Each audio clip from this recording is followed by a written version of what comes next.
Hi everyone, we are now in week 4 of Health and Wellness 101, and this week our lesson is micronutrients. So as you go through it, be sure and post your comments that you have for next week's chat. But our chat today is over last week's content, which was on exercise, and we had a lot of good questions. So I'm going to go through those and hopefully give you some information that will help you on your quest to become more active. One of the questions says, I spend 3 hours a day sitting in class at a computer. What can I do to incorporate neat activities? This one was a tough one for me. When you're in an environment that you're sitting a lot, it really does limit your options. And I don't know a lot about the class, whether we're talking about a 3-hour continuous, if the class is broken up. So these are some suggestions that may or may not work, but maybe they'll get you creative about thinking of other ideas. So I wondered, can you stand in class? Because standing up, rocking on your feet, fidgeting a little bit is a way to burn some more calories, breaks up the boredom of sitting. When I am in meetings the last half a day or half my time standing in the back of the room, and I just kind of rock back and forth on my feet. It actually helps me pay attention a little bit better also. So that's a possibility, and I don't mind when I teach if my students need to stand up and go to the back of the room. That's not a problem at all. It doesn't seem to distract anyone. I also wondered in this classroom, is there a place you could place your computer if you're working from a laptop, which a lot of students are these days? So is there a window sill or a shelf, a ledge, something you could put the computer on and maybe work in a standing position? Another idea, if you are having to sit, that being able to stand is not really an option. Can you do leg lifts or calf raises while you're sitting? And again, that's going to vary by how much room that you might have in the classroom. But if you can position yourself or sit in an area of the classroom that you get a little bit more leg room, and anybody working at a desk can sit there and do leg lifts and calf raises. And the other thing that I would suggest is about every 45 minutes, if you can, go for a 5 to 10 minute walk. Take advantage of any breaks to just be moving as you can. The next question, does Pilates count towards weight-bearing exercise? Now, Pilates is a weight-bearing exercise.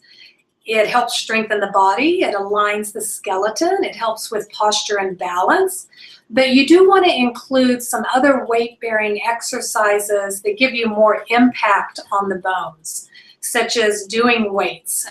Squats, brisk walking, climbing stairs, jumping jacks, or jumping rope. You want to get in some that put a little bit more force on the bones as you're doing them, because Pilates doesn't provide a lot of forceful impact, but it is a weight-bearing exercise.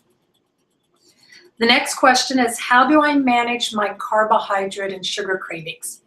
We know, based on studies with infants and children, that we have an immediate preference for sweets as soon as we're born. So it's not unusual that we constantly enjoy and crave the taste of sweets. And carbohydrates also raise our serotonin levels that are produced by the brain. That makes us feel good. It gives us a sense of calm and relaxation. So we can't ignore the fact that we're going to have a preference for carbohydrates, and particularly sweets. But there are some things you can do that might help you manage that. I always recommend, don't try to deprive yourself. There's absolutely nothing wrong with being able to enjoy some sweets, but change the way that you go about using your sweets. Go with the mini versions. So doing mini candy bars, the bite size, for example, a small cookie instead of the large cookies. If you do homemade cookies, try to double the number of cookies you get from a recipe and make them smaller. 100-calorie snack packs, I really like those. When I'm craving something sweet, I keep them in my offices, like chocolate chip cookies or even chocolate covered raisins, things like that, but they're in 100-calorie packs. So once I eat them, I have the signal, because the pack's empty, that my serving is over and I don't need any more. You can combine your sweets with healthier snacks, so you can make up a granola mix that includes some chocolate chips or M&Ms, like a trail mix, and so that gives you a sense of sweetness, but with a healthier mix. Chewing gum actually works because gum, even if it's using sugar substitutes, gives you the sensation of sweet and it keeps you occupied, and that's been shown to reduce food cravings. We've talked about before, but using fresh fruits and dried fruits are good options to satisfy sweet cravings. Many people have mentioned using frozen grapes. Another favorite of mine is frozen blueberries. And I particularly like the wild blueberries, which have an even more intense flavor. So I look for those and I stick them in the freezer. Whenever you eat something frozen, like the blueberries or the grapes, because they're frozen, you have to slow down. And anytime you're slowing down your eating, you typically stay in better control of how much you're eating. To limit or control your carbohydrate cravings, you need to get up, distract yourself, move around, go for a walk, take a bath, take a shower, call somebody, read a book, but move away from the distraction. And then the last point I have is to consider eating 5 or 6 times a day, about every 3 to 5 hours. So work in some small snacks or split your meals in half. Eat half your lunch at lunchtime, eat the other half of your lunch mid-afternoon. By doing that, you're normalizing your blood glucose levels so that you're less likely to have cravings.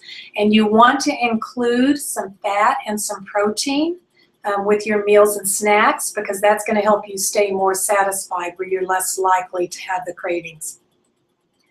The next question states, my main form of exercise is running, and when they have tried other types of exercise, they're getting shin splints and muscle soreness.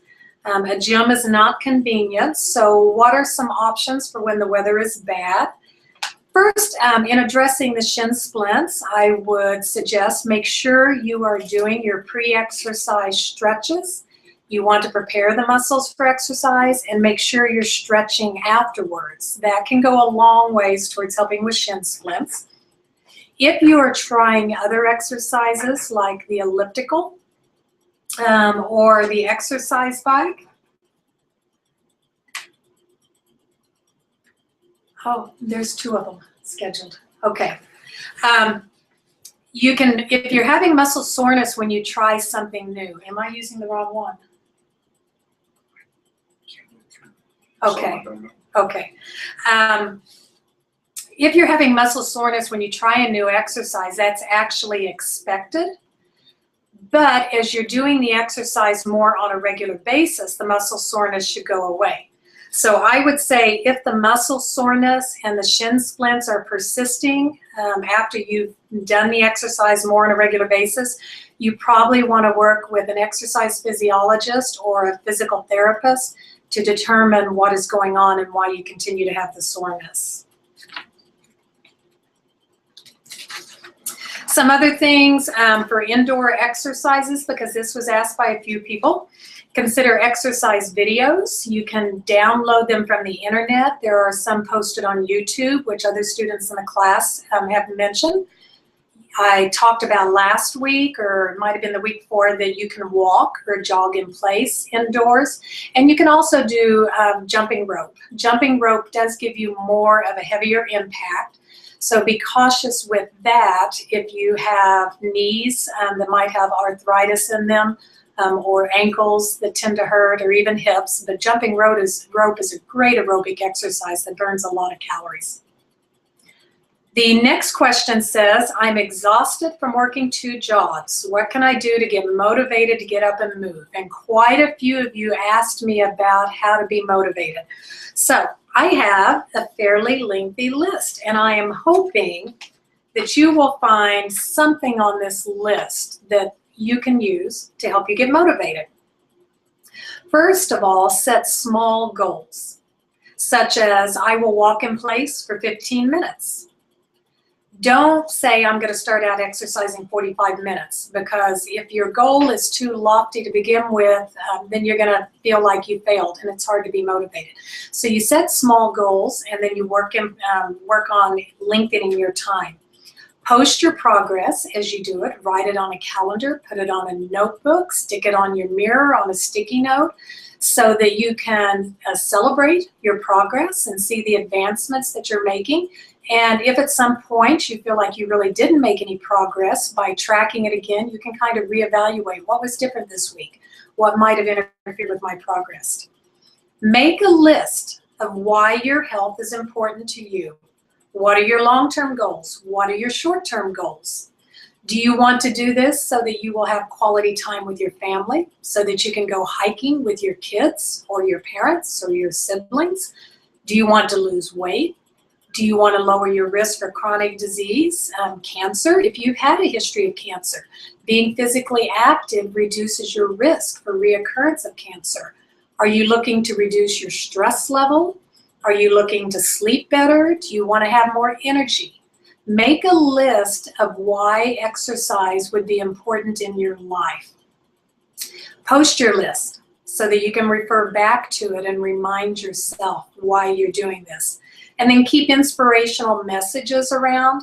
Periodically, I even go looking for inspirational messages on the internet just because I'm ready to find something new that I can post that reminds me that this is important and I want to do it. Track your exercise using apps. There are a lot of different apps that are free that you can track using your phone, your computer, your iPad, and that lets you see your progress. And has been mentioned many times, Fitocracy. I'll have to check that one out because a lot of people seem to like that are posting on the boards. You can get an accountability partner. Find someone who will commit to exercising with you, or even just someone to report into. Maybe it doesn't work out if you're in a rural area to be able to meet up, but you can still use them as accountability partner by checking in with them at certain times throughout the week and reporting your progress, and then in turn they can support you and motivate you. Sign up for a 5K so that you have a goal to work towards. Once a year, I've been signing up for a half marathon. I don't run it, I don't even jog it, I do a power walk.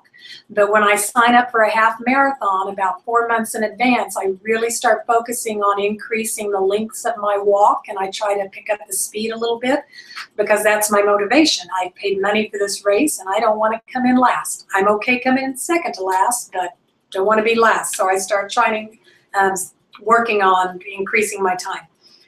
Think about exercise daily so that it becomes part of your normal thought processes.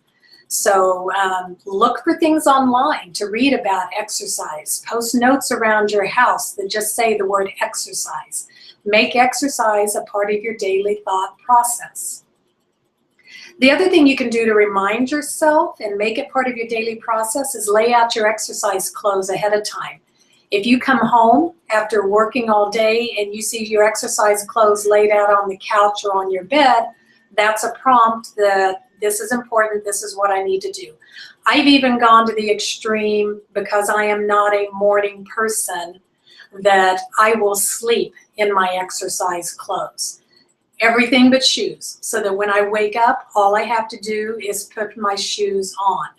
Because it reminds me, I committed to this, I need to get out of bed and I need to do it. And I still do that sometimes when I know I'm struggling with getting up in the morning. You can commit publicly to family or friends so that, again, you feel accountable, but then they also become your support system when they ask you how it's going. And it can be real world, right there, living in the house with you accountability, or it can be online. You could start a small group if you're on Facebook where you support each other on an online basis. Don't give up after a bad day or two. Remind yourself of what your goal is and resume it. We all have days things didn't go like we wanted. Okay, I mentioned about going online and reading about exercise, and you're gonna see ideas that possibly you hadn't thought about. Focus on the benefits and not the difficulties. Instead of focusing on how tired you are, focus on how you're going to feel physically and mentally after you complete the exercise. When I start my long walks, I never like the first mile, maybe even the first 2 miles, and then I start to enjoy it. And when it's done, I feel really good. Maybe not so much physically, but I feel very good mentally at what I accomplished. Focus on your positive self-talk. Instead of saying, I'm too tired, say, I can do this, if only for 10 minutes. And then maybe after 10 minutes, you'll go, I can add another 5 minutes. And maybe after 20 minutes, you think, I'm still doing good. I think I can go 25 minutes. Okay, so hopefully those were some ideas that could help you get motivated to exercise. The next question is, how do you exercise when you have an injury or incapacity? What I don't know related to this question is, are we talking short-term or long-term? If this is a short-term injury, then you can still do chair exercises, depending on what restrictions you have because of the injury. You can look up on the internet and do a Google, and you will see a lot of examples of things that you can do sitting in a chair. You can do things like leg lifts, just extensions, working your arms, doing rotations with your arms, doing twist, body twist from the waist. If this is a long-term injury, or disability, I would recommend you work with a physical therapist, and then they would be able to show you what exercises will benefit you and strengthen you without adding to the injury and the discomfort. What about exercise for somebody with diabetes and heart disease, and they indicated that this person is currently able to walk for exercise? First, make sure you're approved for exercise. Depending, particularly with the heart disease, on what medications or treatments you're receiving, there may be restrictions on how high you can get your heart rate and what temperatures you can participate in exercises in. So make sure you have the medical approval to do that. If you are on diabetes, if you have diabetes and you are taking insulin, or taking a medication that causes you to secrete more insulin like glucotrol, you really should check with a certified diabetes educator about how to manage your exercise so that you don't end up with too high of blood glucose levels or too low of blood glucose levels. If you have type 2 diabetes and you are on no medications or taking oral medications that do not contribute to insulin secretion, then exercise should not be a problem at all, and it's going to help with your blood glucose levels. So in addition to walking, you should be able to use weights, stationary bikes or regular bikes, stair steppers, rower, ellipticals, any of the exercise equipment we would recommend for the general population. Someone mentioned that if you have rods and plates in your neck and lumbar spine, what strength exercises can I do? This really goes to the type of injury you had and how serious it is. You should be able to do strength exercises, but I cannot make a recommendation without knowing individual situations. So I recommend that you consult with a physical therapist, and they can set you up with a strengthening and aerobic program both. Menopause makes it harder to lose pounds, and the fat comes on quickly. So what can I do about that? We talked about in a previous chat that every decade that we get older, we are losing muscle mass, and we have a tendency to deposit fat in the abdominal area. This raises our risk for chronic disease. And you can't spot reduce. You can't focus on abdominal crunches, for example, to reduce abdominal fat. You will reduce fat throughout the body as you're exercising, and not one particular area, but that's good. But you can reduce the overall fat, including your abdominal fat, by focusing on a healthy diet, controlling your calories, and doing both aerobic and strengthening exercises. There was a question, is it better to stretch before or after exercise? Ideally, you're doing both. Stretching before your exercise helps prepare your body. If you're not going to stretch before your exercise, then start your exercise lightly so that your body gets warmed up.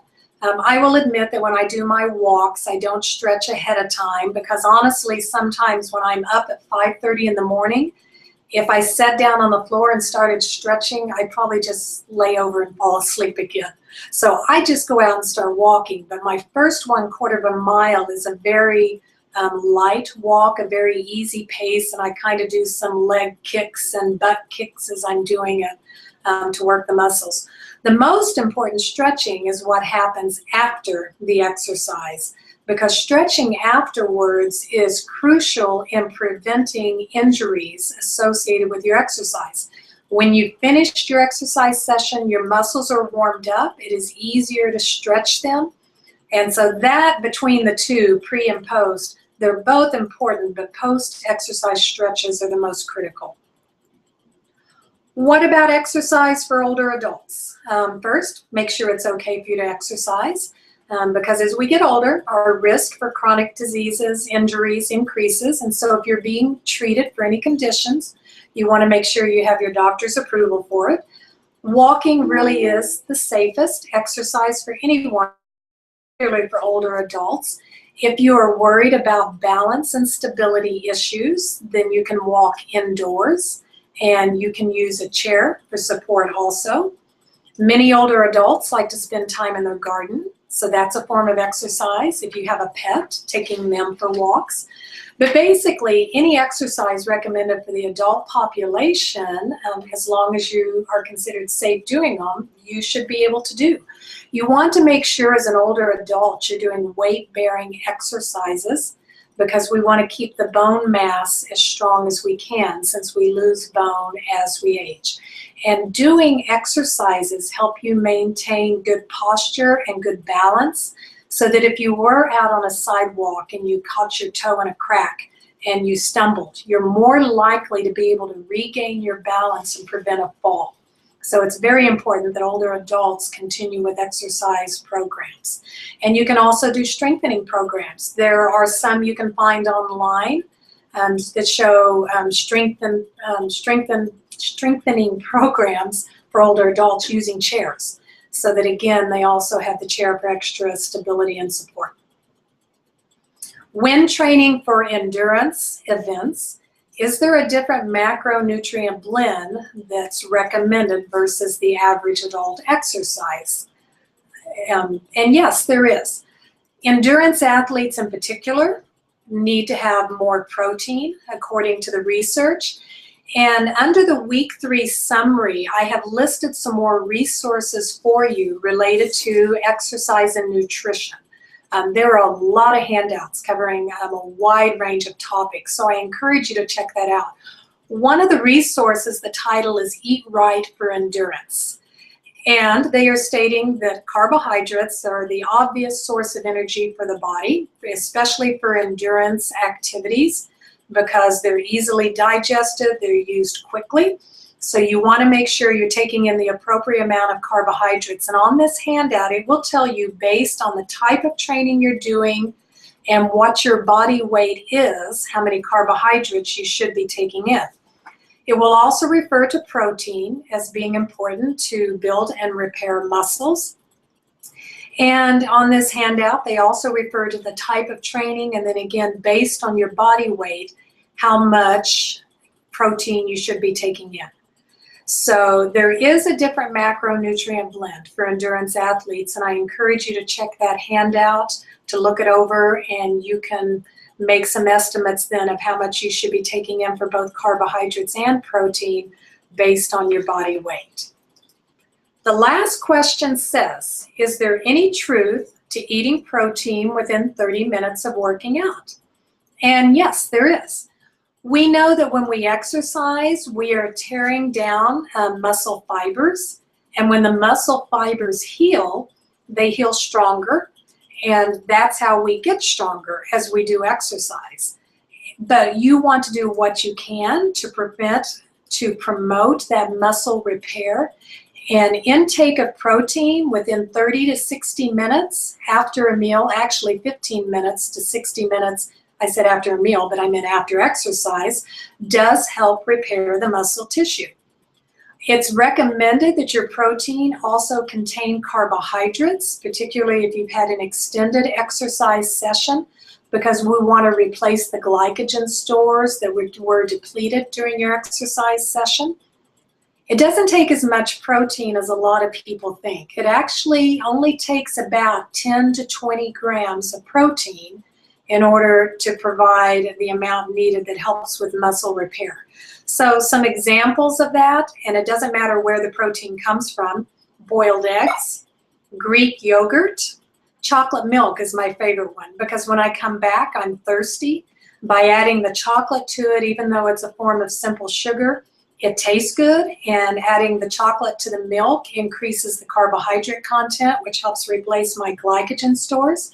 You can buy protein drinks, and they're a convenient way if you just want to be able to walk in and grab something straight from the fridge without having to take time, but there is more cost involved when chocolate milk's going to give you about the same composition as many of the protein drinks that are out there.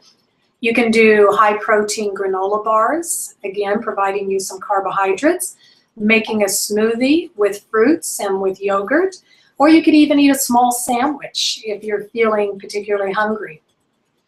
And it is recommended that you try to get the extra protein ingested within 1 hour of completing your exercise to have the most benefit from the protein. So that covers the questions that were asked for today. Be sure and look under the Week 3 summary for links to articles discussing sports nutrition, covering children through adults. Hydration is talked about, pre-exercise nutrition during the activity, and then post-exercise. A lot of different handouts. I also posted an infographic that talks about why sitting too much is not good for us. And I think you'll find that very interesting to look at also. So next week, we're going to be talking about micronutrients. So make sure you start posting your questions, and we'll provide you with hopefully more information that's going to help you start your small changes. Thank you.